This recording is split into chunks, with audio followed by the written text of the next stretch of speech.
Interview with Wendy Overstreet, Director of Bands at Needwood Middle School, Monday, October 29, 2012 at 4 p.m. How would you describe your job? How long have you been in this field? All right, so my job is a band director at Needwood Middle School, and I've been doing this for 18 years now. What are your experiences, if any, with the overhead projector? When I first started back in 1995, we did have overhead projectors in our school, and at first I couldn't get one because there was only a certain limited amount, and since I was a new teacher, I couldn't get one. And then about 2 years into it, the school got some more money, so we bought some overhead projectors, and I was able to get one. I would use it for my notes for my students to learn how to read music, how to write rhythms, and different things like that. And then when they started to introduce the smart boards, they kind of went extinct and they flew out to the other side. How were you introduced to the ELMO document camera? All right, the ELMO, I actually learned about ELMO when other teachers were talking about the ELMO. They were talking about how they were showing things for their kids, and I just kind of was nosy and asked what they were talking about, and they were just talking about this ELMO document machine, and I was interested, and so I just sort of did a little bit of research on it just to figure out what it was.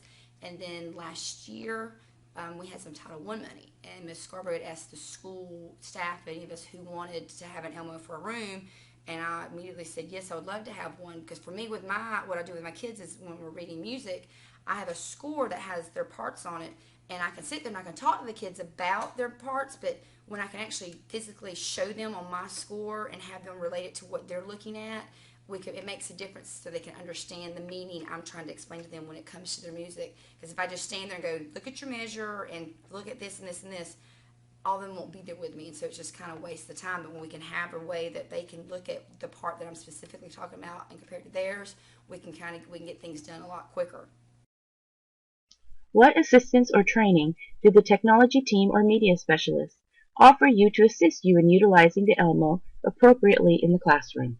When I was trying to figure out the ELMO, nobody else kind of really helped me though. I played around and tried to figure out the best uses for my room. And for me with music, it is the scores and the music that the kids look at. I really rarely use it for anything else but just that part of our lessons. What have been the results on student academic achievement of the students using the ELMO in the classroom? Do you believe the ELMO has increased student academic performance? I do believe the ELMO does increase their performance because of the fact they can actually read and see what I'm talking about when it comes to the score. A lot of our kids are visual learners, and so when they can look and actually compare the part of mine to theirs, it makes a difference in how they're learning their music. What level of freedom, if any, do you feel in implementing new ideas and or technologies at this school site? Freedom and ideas. I think it's a lot. We have a lot of freedom because Dr. Poulos, he highly encourages us to introduce new technology into our classrooms because with the society today, for our students, it's all about technology.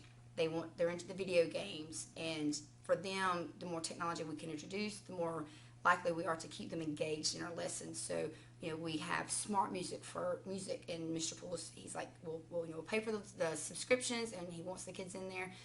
That way, it's a hands-on learning outside of what I can do in my classroom. What would you do to increase the use of the ELMO school-wide? The ELMO use school-wide, I think the first problem is to get teachers accustomed to it and comfortable with it. The biggest part about technology with teachers is their familiarity or just their being comfortable with what they're doing. I think teachers, a lot of times they utilize the PowerPoint because that's what they see all the time, and that's the most easiest thing to do. But when it comes to expanding upon anything new, they're very apprehensive about it because they're scared to try it or they just don't know what to do with it. And then if nobody's actually helping to show them how to use it in their classroom, it's not going to become a big thing in our school. I do know that more teachers are using it this year because we were able to buy about 20 or so with them with Title I money. So it is getting used more, and hopefully when other teachers see that it's being used, they'll get interested and want to find out how they can use it in their classroom. Do you think the ELMO will still be widely in use 5 years from now?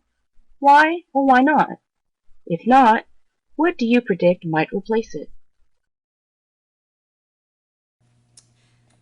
The ELMO in 5 years,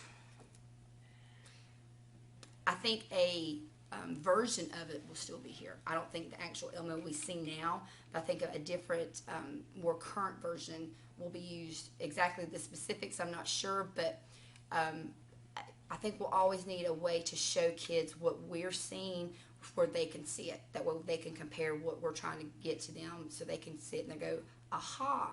They have that moment for them to of understanding.